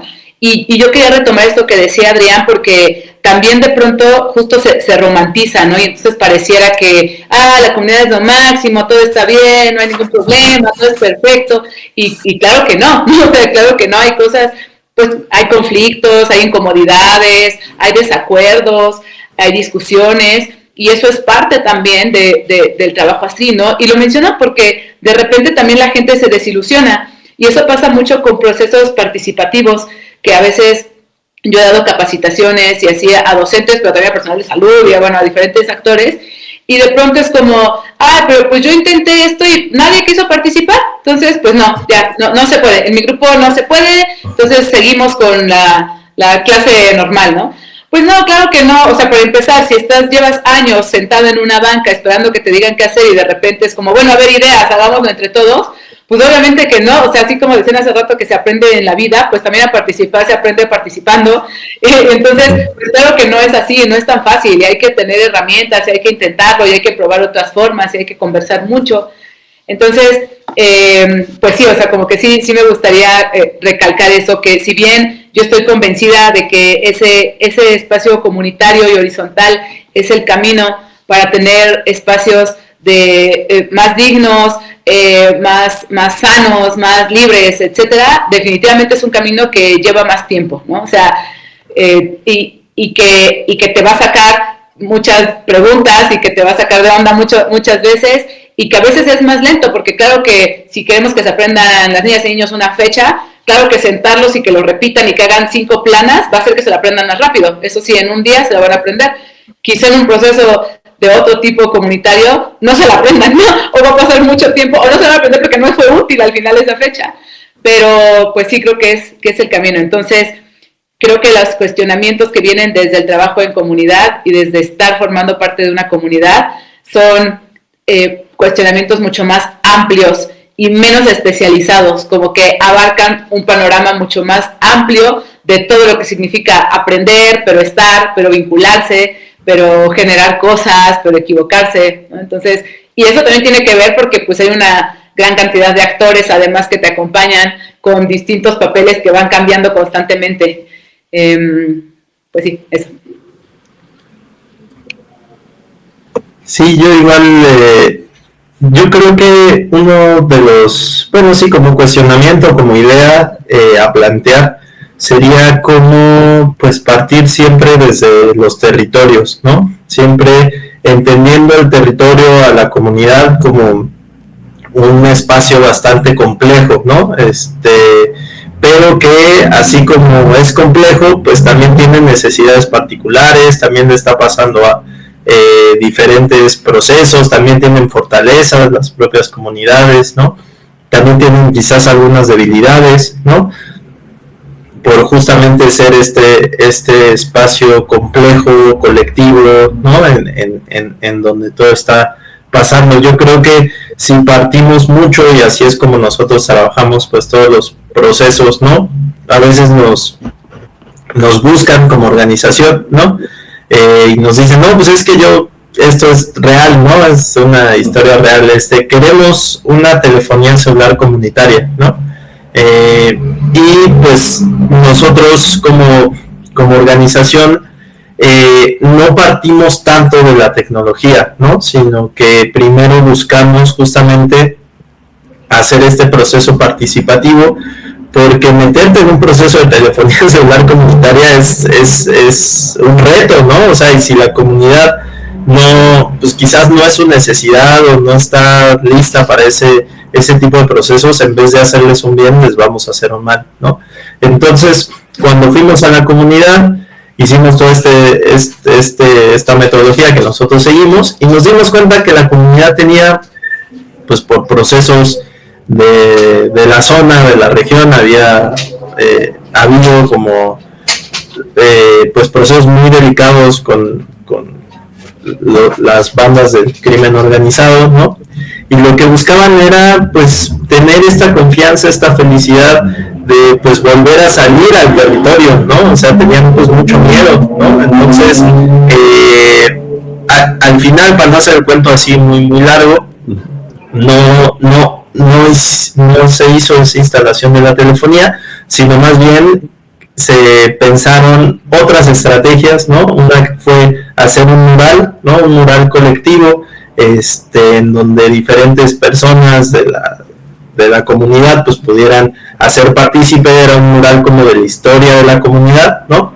Y también rehabilitar una cancha de fútbol que tenía la comunidad, que ya no estaba en uso. Y entonces, pues así fue que el proyecto pues tuvo otro tema, ¿no? No fue necesariamente la tecnología, pero eso es parte de siempre, pues, estar escuchando y partir de las necesidades comunitarias que se tengan, ¿no? Yo creo que eso es importante. Muchas gracias. Sí, creo que también esto que mencionabas ahorita, Gaby, nos pasa mucho también en la comunicación institucional, ¿no? De comunicación de la ciencia, divulgación de la ciencia, pues eso, digan, no, pues ahora sí, vengan, vamos todos a jugar, vengan a este evento padrísimo, y luego pues no llega el público que esperas, o no son tan participativos, y es bueno, sí, o sea, sí, no los habías invitado a nada en 5 años y nada más los habías regañado, pues porque ahora quieres que participen y te digan cosas, ¿no? Entonces, digo, nunca es tarde para cambiar la aproximación, pero, pues eso, luego resulta que hasta nos sorprendemos de, ¿por qué no está todo el mundo participando si llevo años, adoctrinándolos de cierta manera, ¿no? Y bueno, ya que estamos con estos temas, hablando de romantización, pues bueno, ya hablamos, al inicio nos mencionaba Eric de el desaprendizaje por el que hay que pasar justamente para estos procesos, que bueno, porque pues también nosotros fuimos a las escuelas, a la educación básica y los libros de texto y todas estas cuestiones. ¿Qué otros problemas o cuáles son como los retos más comunes a los que pueden enfrentarse y cómo los han resuelto o cómo siguen atorados en algunas cosas al respecto de estas aproximaciones?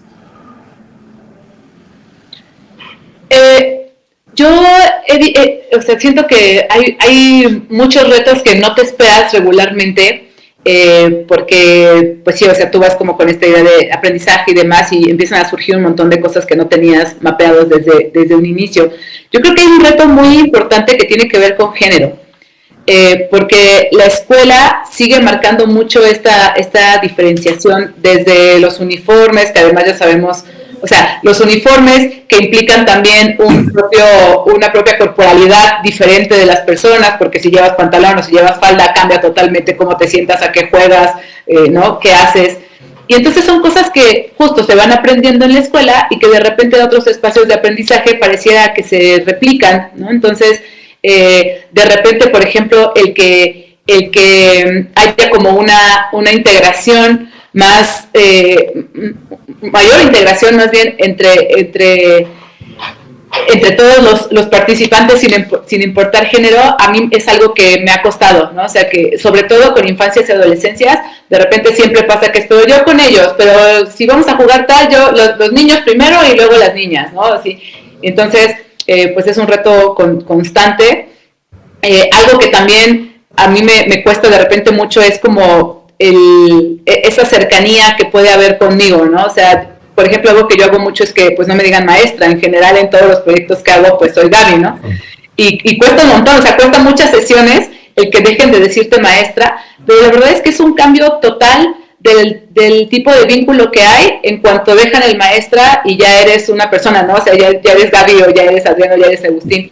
Cambia totalmente, porque siento que hasta la forma de dirigirse a ti, las cosas que te pueden decir y las que no, son distintas.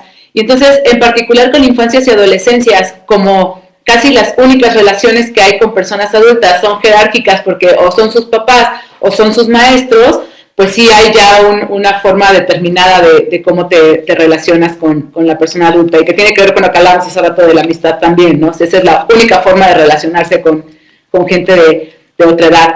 Entonces, pues pensaría eso, o sea, como borrar o sea, el querer mover un poco esta idea de las jerarquías y el tema de género son unos retos que encuentro constantemente en mi trabajo. Y algo también que quería mencionar nada más de lo que estábamos hablando hace ratito de la romantización de la comunidad.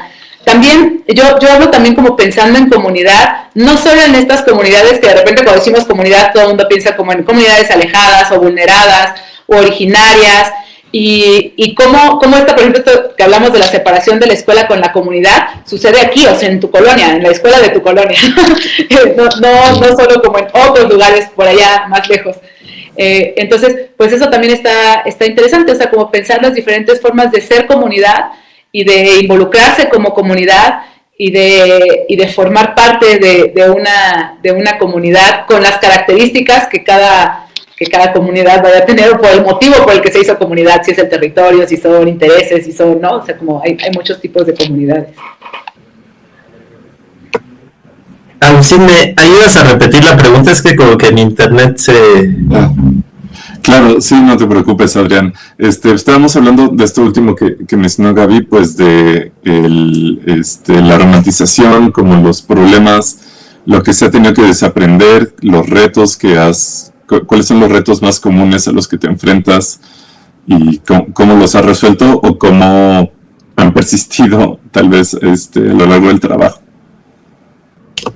Perfecto, gracias. Sí, yo siento que mucho el tema en retos, pues se coincide muchísimo con Gaby, ¿no? Creo que este tema de romper las jerarquías, ¿no? O sea, cuando te ubican como el experto, ¿no? Creo que eso, romper la figura del experto es muy, muy... O sea, por supuesto que hay personas que tienen experiencia, ¿no? Pero como que está muy aprendido este tema de la jerarquía, ¿no? De quién sabe y quién no sabe. Entonces, pues, ¿cómo puedes ir como transformando esa relación? Es muy importante. También el reto de los lenguajes, ¿no? Creo que muchas veces pensamos que nos entendemos, ¿no? Pero cuando nosotros llegamos a otros contextos, otra dinámica, ¿no? Quizás como nosotros hablamos, nos comunicamos, no es necesariamente lo más entendible, ¿no? Entonces, buscar otros lenguajes posibles, no solo la palabra es muy importante, ¿no? Dibujos, juegos, teatro, eso nos puede ayudar mucho a entendernos mejor, ¿no? Y bueno, por supuesto es que nosotros trabajamos el tema tecnológico, entonces pues hay mucho que está en inglés, ¿no? Entonces es muy interesante. Nosotros tenemos una dinámica que a mí me encanta hacer, ¿no? Justo cuando estamos viendo como partes de la computadora, ¿no? Que proponemos que pues en vez de llamarle algo, no sé, memoria RAM o etcétera, pues buscamos que las personas entre todos les pongamos nombre, ¿no? Y muchas veces en lengua o no en lengua, ¿no? Porque las computadoras pues normalmente se parecen mucho a nuestro cuerpo, ¿no? Que el ventilador pues parece ser nuestros pulmones, ¿no? Etcétera. Y también otro reto que creo que también ahorita lo estaba tocando Gaby, sí es el tema de género, ¿no? Es muy, muy, muy importante seguirlo pensando, porque nos ha pasado que estamos como un grupo de trabajo, ¿no? Donde mayoritariamente son mujeres de una comunidad, y hay 2 hombres, y son los hombres los que solo toman la palabra, ¿no? Que cuando no van los hombres, las mujeres todas conversan, comparten, todo. Entonces eso pues habla mucho de las dinámicas que existen, ¿no? En el país, en el mundo, ¿no? Pero creo que es importante también eso, pues tomarlo muy en cuenta, en consideración, y pues buscar dinámicas, otros lenguajes que nos permitan pues seguir, pues que sea verdaderamente participativo el trabajo. Gracias, sí, creo que esto de los lenguajes también es muy, muy importante. Yo también, desde la comunicación de la ciencia, pues es parte esencial, ¿no? De, pues como dices, los tecnicismos que muchas veces se dicen incluso en inglés, y que pues tampoco es como que haya que tenerle miedo al lenguaje técnico o a estos conceptos, pero pues sí hay que, pues no son tan comunes o no se pueden soltar tan libremente como uno cree, porque ya uno tiene toda una construcción sobre esto. Y justo María nos comenta que esto está muy interesante, cómo la forma de hablar segrega en la escuela y puede hacer valer unas experiencias sobre otras. No sé si quieren comentar algo ya rápido para ir cerrando, que se nos está acabando el tiempo, sobre pues justamente el lenguaje, su uso, los tecnicismos, los formalismos, las jerarquías que también van metidas en el lenguaje. Yo sí quiero contar algo de eso, porque justamente ayer que le contaba a mi mamá que hoy iba a estar en esta mesa, le leí el título y me dijo, y en palabras así normales, ¿de qué van a hablar? ¿No? Y justo me pareció interesante porque, pues claro, ¿no? O sea, como de repente nos encanta utilizar a todos, ¿no? O sea, como conceptos, y que son muy útiles, porque hay veces, o sea, sí hay palabras que sí engloban y que no hay otras tal cual que puedas decirlo, pero claro que todo se puede explicar de otra forma. Y también creo que eso es importante tenerlo presente, ¿no? O sea, como hay un término que sucede mucho que era como, sí, baja tu lenguaje, ¿no? O sea, como, claro, porque tú estás arriba, ¿no? O sea, como tú ya estudiaste y tú te sabes esas palabras, bájalo, ¿no? O sea, bájate aquí a nosotros a esos los ignorantes, bájate ¿no? Y me parece súper feo pensar en eso. Entonces, creo que está muy interesante el cómo pensamos en el lenguaje como diferentes formas de ver y percibir el mundo, y que también, al igual que los conocimientos, usas palabras que son las que necesitas, ¿no? Para tu día y para la forma en la que te relacionas y convives con todo tu entorno.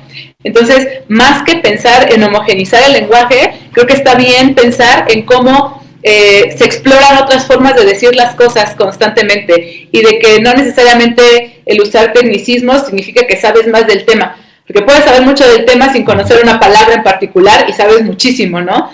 Creo que ese tema da para muchísimo también. Está muy interesante todo esto del lenguaje, pero pues sí, es muy interesante. Y nada más quería también hacer otra puntualización rápida, porque me acordé de otros dos retos que quería compartir, y que uno que a mí me ha pasado mucho es cómo explicar a las personas el proceso que vas a hacer, porque como justo estamos acostumbrados a procesos muy claros, donde hay reglas, alguien dice que se hace, alguien dice que no se puede hacer, y ya, de repente el abrirlo, a mí me ha costado conversaciones más largas para decirles, bueno, sí, pero vamos a hacer en conjunto, pero tú puedes decir que no, pero puedes ser flexible, ¿no? Y la gente es como, pero ¿qué? Entonces, ¿qué va a terminar siendo esto? Entonces, como que no queda muy claro, y a veces cuesta trabajo.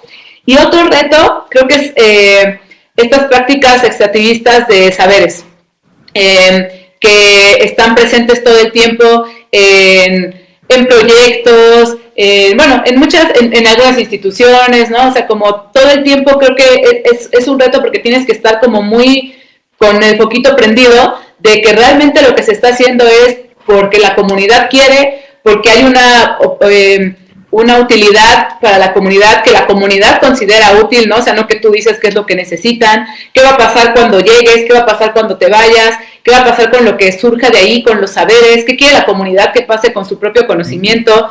Entonces, creo que ahí es un reto para las personas que trabajamos en comunidades constante, el estar atentos a que realmente no estemos haciendo ahí algo perjudicial para la comunidad, aunque sea en nombre de la academia o de la investigación, ¿no?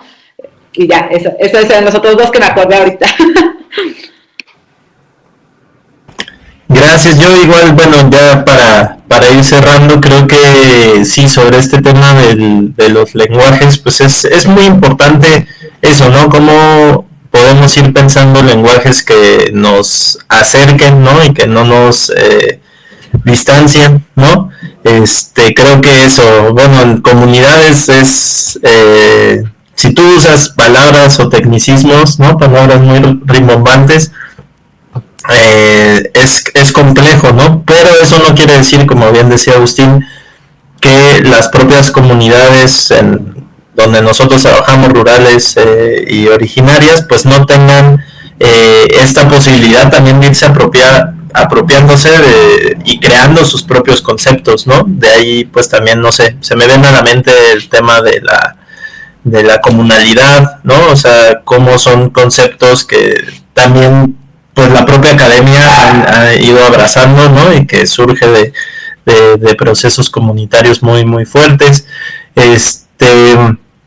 También pienso que pues es importante seguir como, a ver, esto no sé cómo decirlo, déjenme, me lo organizo, pero como ubicar que no hay una sola historia única, ¿no? Como también lo decía Agustín al principio, ¿no? Cuando nos dicen historia universal, pues es la historia de Europa, ¿no? Y diferentes formas, ¿no? Creo que ese tema, pues es muy importante a la hora de pensar en estos aprendizajes desobedientes, ¿no? Que es que hay muchas historias, ¿no? Como también hay muchas formas de hacer comunicación, y que pues todas esas formas de hacer comunicación son válidas, son pertinentes y son necesarias pues al mundo que estamos viviendo, ¿no? Ante toda esta homogenización que en realidad solo nos ha traído muchos riesgos, ¿no? Pues yo creo que la salida es ser cada vez más plurales. Eso. Perfecto. Muchísimas gracias. Pues muchísimas gracias, Gabriela Venosa, Adrián López, Eric Huerta, que nos acompañó hace unos ratitos. Disfruté muchísimo la plática. Creo que detona siempre pues más preguntas que ya vamos anotando en el tintero para continuar con esto. Les agradecemos a todas las personas que se conectaron y estuvieron formando parte de la discusión. Creo que tuvimos algunos pequeños detalles técnicos, pero bueno, recuerden que por eso también estamos transmitiendo en 3 páginas al mismo tiempo. Entonces, si de repente se cae en una, pueden ir corriendo a cualquiera de las otras 2 y ahí vamos a seguir transmitiendo. Esta fue la primera sesión de las charlas. Recuerden que continuamos jueves y viernes y continuamos hoy en la tarde. Hoy a las 4 tenemos la sesión Desaprender el Territorio con H intermedia. Nos van a estar acompañando Carolina Aguilar, María Laura Serrano Santos y Ana Carvajal para que se unan también a la plática. Y el día de mañana igual a las 10 y a las 4 vamos a estar presentes. El viernes a las 10 y a las 4:30 vamos a tener un taller presencial en el Centro Nacional de las Artes, allí en Churubusco, para que nos acompañen también si quieren ser parte de esta sesión. Y pues les agradecemos muchísimo a todas y todos. Gracias a María, a Claudia y también a Alonso y Viridiana que nos estuvieron apoyando con la transmisión en línea para todo esto. Muchas gracias por las porras. Y, perdón, Abril y Alonso, discúlpame Abril, y muchas gracias a Lupe por las porras. Un saludo y nos vemos al rato para quien se quiera unir.